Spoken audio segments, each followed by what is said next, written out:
I want to ask you about the human side of this. Charlie Kirk was a good friend of yours.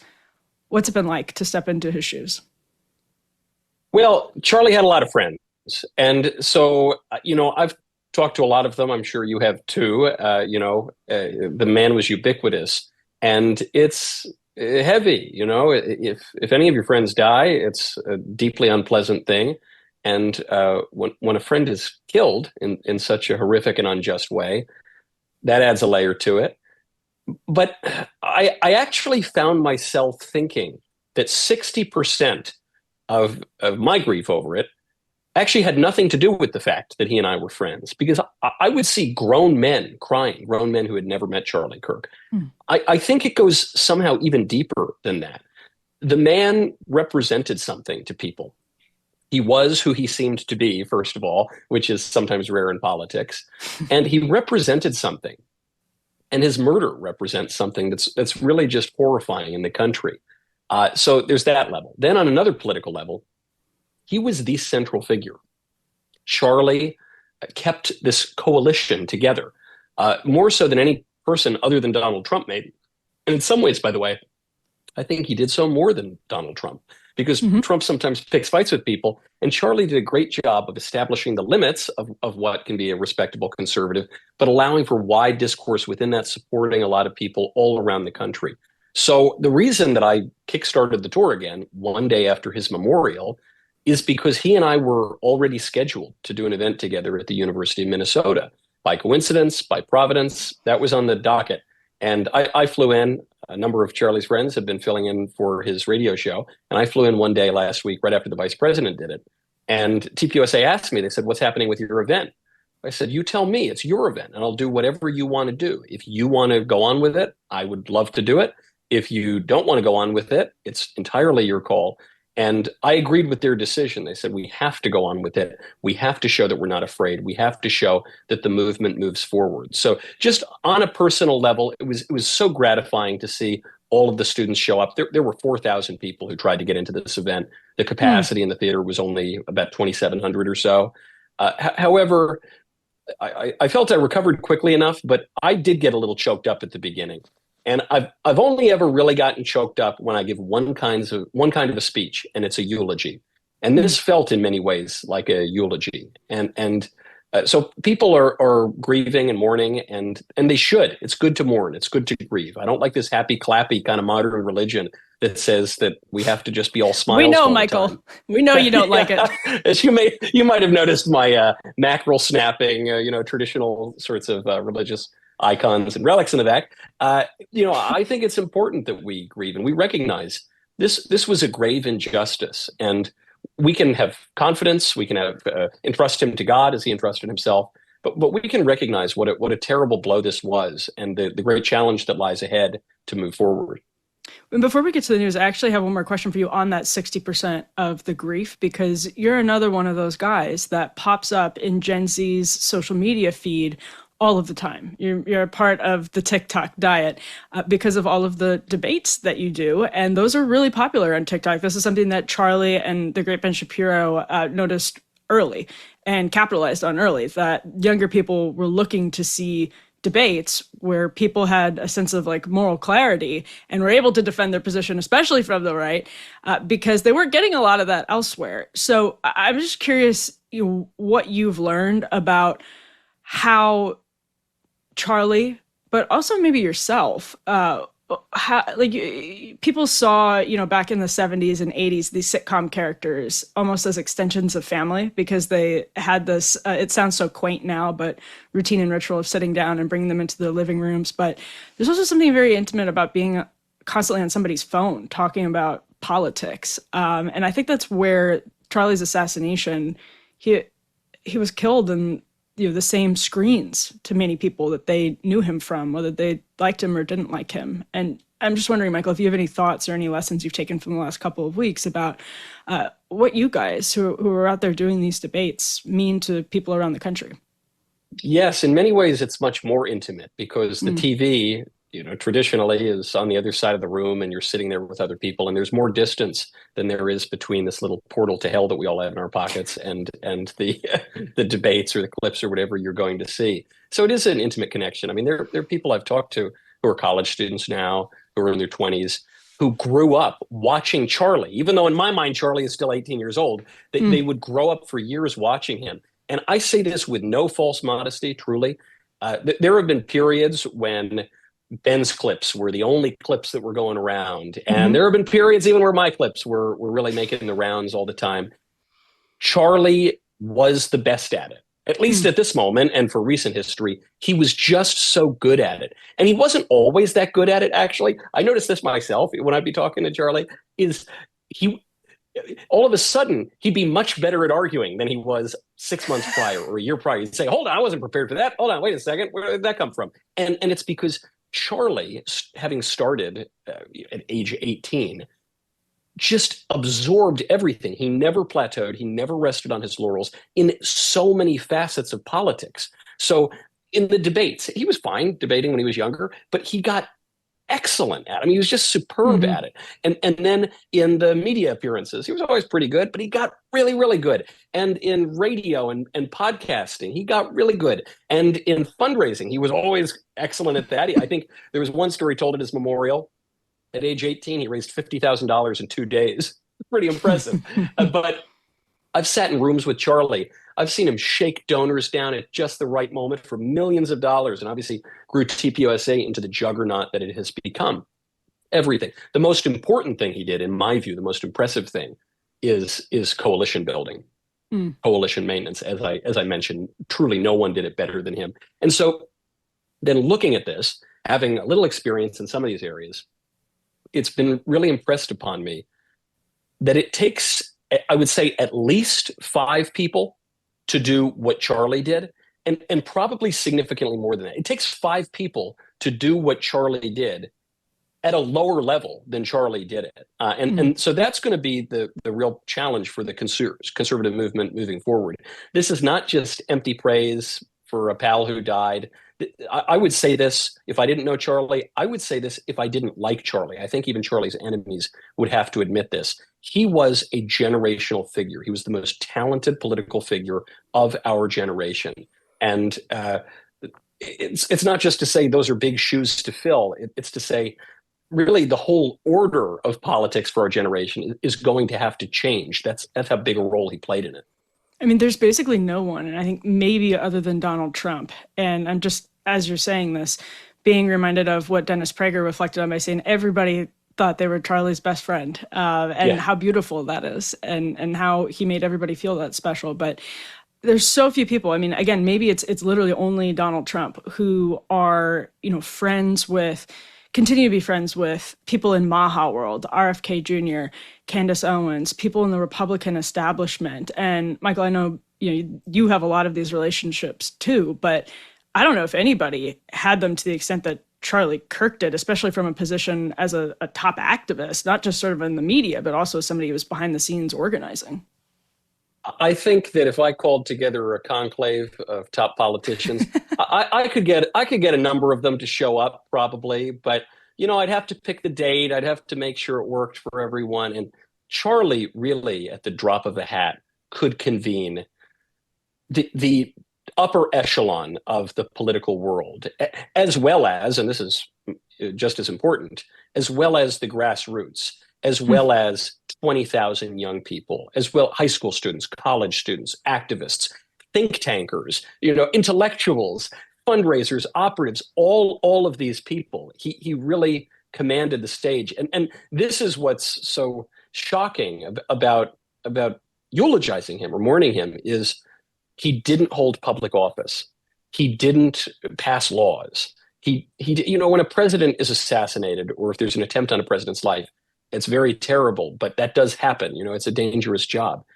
But this guy, he just was himself. He would just go and have conversations with people and help friends out and connect people and move the ball forward. And for that, he was killed. And in this way, I understand why the left chose him as a target. They didn't kill him because he was ineffective, and his loss is is really incalculable. Michael, this is a story from Andrew Colvett, so obviously a close friend of Charlie, a top aide over at Turning Point USA, executive producer of the Charlie Kirk Show, who posted this picture of a flyer at Georgetown University, which I know you've seen. We can put up on the screen now. This was posted by Andrew earlier today, and it said, "Hey fascist, catch." It's a flyer for, I think, the John Brown Club at Georgetown. Now, I will caveat this by saying there have been attempts to frame groups in the past, especially conservative groups, with fake flyers and all of that. But Michael, if this turns out to be real, I don't think this would surprise you one bit. I want to ask what your sense of the safety of conservative speakers and students is right now on campuses. I know that you're in conversations about what that looks like, what security looks like, what the potential threats from people maybe involved with John Brown clubs at different campuses and the like are appearing to be as of right now. So give us some insights. Is it safe for people to be out there? It's safe, but we have to be prudent. The threat is absolutely real, flyer or not. We've seen this for years. A huge surge in left-wing violence, which is often not even listed as political violence. That's how the Democrat Congressman Seth Moulton got away with saying that 3/4 of political violence comes from the right, only 4% comes from the left. Yes, but Michael, the Cato Institute tells us this, and they're on the right. So you see it must be true. Yes, of course. Yeah, I'll try to be circumspect in knocking our poor libertarian friends, but unfortunately they're misunderstanding the situation. And the way that I realized that was, I said those numbers seemed fake. So let me just look to some incidents near and dear to me. For instance, a trans ideologue shot up the Covenant School here in Nashville, left a manifesto, and it was quite clear that she had ideological motivations from the left. That was not considered to be political violence. The authorities declared that just a desire for fame or something. When I was on campus at the University of Pittsburgh debating transgenderism a couple of years ago, two Antifa operatives, hardcore, card-carrying Antifa members who had been stopped at TSA with explosive material on them, who were really part of a terror cell. They showed up. They threw an explosive at the building when we walked on stage and seriously injured a female police officer. One of them is in federal prison right now. That was not listed as political violence. So the way that Seth Moulton arrived at that number, that the left doesn't commit political violence, is when you don't count any of the political violence that the left commits. But you don't even have to take my word for it now. Even The Atlantic is admitting that there is a left-wing terrorism problem that's ticked up in the last 9 years, and especially over the last few years. You can look at the YouGov surveys that have been coming out over the people who identify as very liberal being 8 times as likely as those who identify as very conservative to endorse political violence. There was another survey put out today, also by YouGov, I think with The Economist, which looked at approval of political violence by ideology, but then also by age group. And so when you looked at 60-year-olds plus, senior citizens, conservative, liberal, moderate, they all basically don't support political violence. Moderates were a little bit lower than conservatives, and liberals were a little higher, but it was all basically the same. When you go down to middle age, then the liberals tick up a little bit. The conservatives are lower than the liberals, moderates least of all. When you get to the younger demographic, 18 to 29, I think it was, all of a sudden, the conservatives are the least likely to support political violence, followed by the moderates. The liberals shoot up through the roof. It's about 30% of young liberals. This is backed up by other surveys too. So all of the evidence that we have, our own eyes, the statistics, the crime records, all of it show that political violence today is a left-wing phenomenon, and it's a left-wing phenomenon that is poised to get worse. So that's a long-winded answer to your question, are the students safe? The answer is yes, because we are taking security very seriously. I rolled into Minnesota with a small army, and happily, the Minneapolis Police Department was very good to work with. They took the security very seriously. The universities are undermining this right now. There's a report out that one university has tried to cancel a YAF chapter. Students are protesting, saying that it's unsafe to bring, not a YAF chapter, I'm sorry, a TPUSA chapter. And a group of students is protesting that it's unsafe to bring TPUSA to campus because it imperils the students. Right, it imperils the students because of your side. If you would stop threatening them, perhaps you wouldn't have this problem. And so I think the only way out of that is you have to have President Trump make good on his promise to treat Antifa as a terrorist organization, which is what it is by any definition of terrorism. And you have to vigorously enforce the law. You have to expel people when they threaten violence. You have to arrest people when they commit crimes, when they engage in direct threats. That's the only way this is going to work. There's no kumbaya moment. There's no politics is downstream of culture. You will resolve all of this in the free marketplace of ideas. We had a free marketplace of ideas. The left shot it up, and we have to refortify the marketplace if we're going to have conversations at all. The good old heckler's veto, where people say it's too dangerous to have conservative speech on campus because we simply cannot restrain ourselves around conservatives. Michael, right. Let's actually go into this awful story out of Dallas that appears to be directly relevant to everything you were just talking about. What we know so far is that a shooter from a rooftop who ended up taking their own life shot 3 detainees. Apparently, it seems right now to have been detainees who were being transferred into a bus or in a bus this morning in Dallas. And the shooter's casings were discovered. Kash Patel posted a picture. One of them literally says anti-ICE, which is very weird. Before we went to air, Ken Klippenstein, a liberal journalist, posted a story about how he had talked to some friends of the shooter who said the guy hated both political parties, didn't like Trump, was an edgelord, 4chan type of person. So if these reports prove to be true, we might be looking at something a little bit similar to what happened at Utah Valley University. We don't know yet, but here's what J.D. Vance said after the news broke this morning. We got to stop it. We got to condemn it. And that starts, unfortunately, at the very top of the Democratic Party. If you want to stop political violence, stop attacking our law enforcement as the Gestapo. If you want to stop political violence, stop telling your supporters that everybody who disagrees with you is a Nazi. If you want to stop political violence, look in the mirror. That's the way that we stop political violence in this country, and we've got to do it. Okay, so Michael, Vice President Vance took some heat today for when we were learning of this, making the jump that it had been related to all of the threats against ICE. There have been very real threats against ICE, which has been thrust into this position by the Biden administration, by the way, that flooded the country with migrants, that most Americans wanted to see some measure of deportation, maybe disagreement on what measure of deportation, but ICE now finds itself saddled with this monumental task. And people, there's this amazing supercut of MSNBC, people were comparing ICE to the Gestapo. What do you think is going to happen? Do you see this immediately being connected, Michael? If I were a gambling man, all of the evidence certainly points in that direction. Unlike Jimmy Kimmel, I suppose I won't try to rush to conclusions or outright lie, as Jimmy Kimmel did.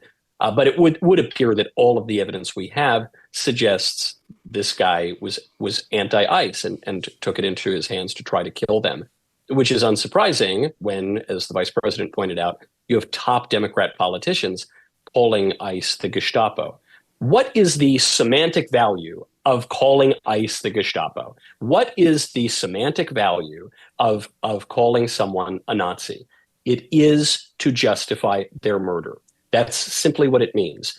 The term Nazi is to say the worst type of person on earth against whom any kind of offense would be justified.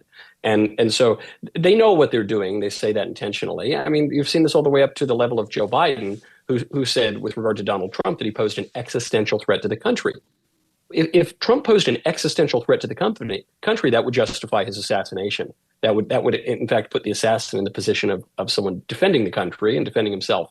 So you've seen this irresponsible rhetoric almost exclusively from the left for many years now. But even just turn to Gavin Newsom in California. Gavin Newsom is trying to pass a law that would try to murder ICE agents. He's trying to pass a law that would force ICE agents to take their masks off.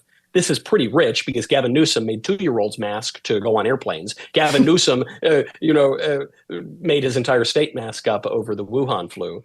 But now all of a sudden he's anti-mask.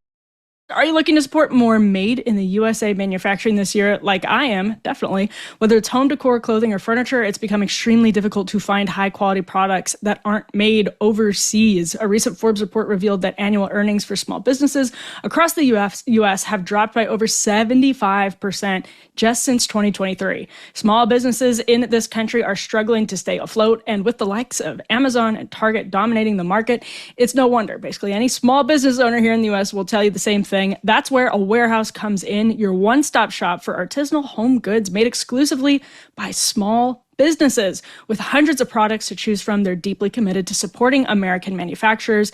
Their easy-to-navigate online marketplace lets you browse a wide range of independent makers, and you can feel good knowing that your purchase supports real people and small family-run businesses. A Warehouse believes that true luxury isn't about fancy labels or big brand names. It's about the dedication, creativity, and care that goes into every product. Help A Warehouse hit their goal of supporting over 100 small businesses this year. Head to awarehouseshop.com and use code PARTY for 15% off your first order. That's awarehouseshop.com, code PARTY.